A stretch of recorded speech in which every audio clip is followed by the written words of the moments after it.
আজকাল আমরা সোশ্যাল মিডিয়ায়, সিনেমায়, এমনকি আমাদের আশেপাশের বাস্তব জীবনেও এমন কিছু দৃশ্য দেখি যা একসময় কল্পনাও করা যেত না। নারীর শালীনতা, পারিবারিক মান মর্যাদা সবকিছু যেন মডার্ন লাইফস্টাইলের নামে বিক্রি হয়ে যাচ্ছে। কিন্তু প্রশ্ন হলো, এই সব কিছু দেখে যারা চুপচাপ থাকে, কিছু বলে না, এমনকি এতে গর্ব অনুভব করে, তারা কারা? ইসলাম একে বলে দায়ুস।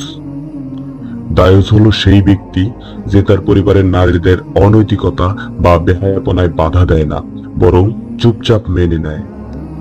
স্ত্রীর অশালীন পোশাক, মেয়ের টিকটক ভিডিও বা বান্ধবীর অশ্লীল আচরণে যার মাথা ব্যথা নেই, সে দায়ুস। রাসূল সাল্লাল্লাহু আলাইহি ওয়াসাল্লাম বলেন, 3 ব্যক্তি জান্নাতে প্রবেশ করবে না। নাম্বার 1, দায়ুস। নাম্বার 2, নারী অনুরূপ পুরুষ। নাম্বার 3, অবাধ্য সন্তান।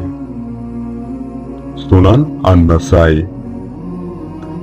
সাহাবীগণ দায়ুসকে মনে করতেন এক নিকৃষ্ট চরিত্রের অধিকারী, কারণ সে পরিবারের সম্মান, ইজ্জত ও নৈতিকতা রক্ষা করতে ব্যর্থ। আধুনিক প্রেক্ষাপটে আজ একজন বাবা তার মেয়েকে অর্ধনগ্ন পোশাকে টিকটক ভিডিও করতে দেয়। একজন স্বামী স্ত্রীকে বলে, তুমি যেভাবে সুখী হও করো।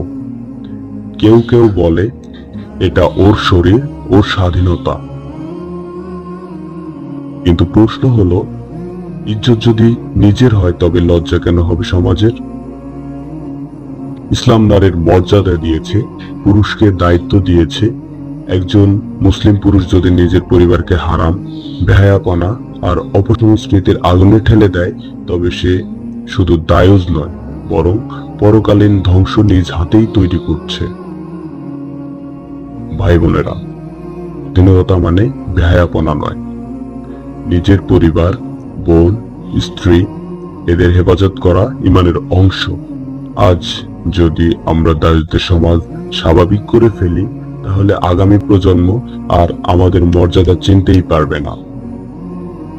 যদি মনে করো বার্তাটি গুরুত্বপূর্ণ, তাহলে ভিডিওটি শেয়ার করো, যেন সমাজে সচেতনতা ছড়ায়।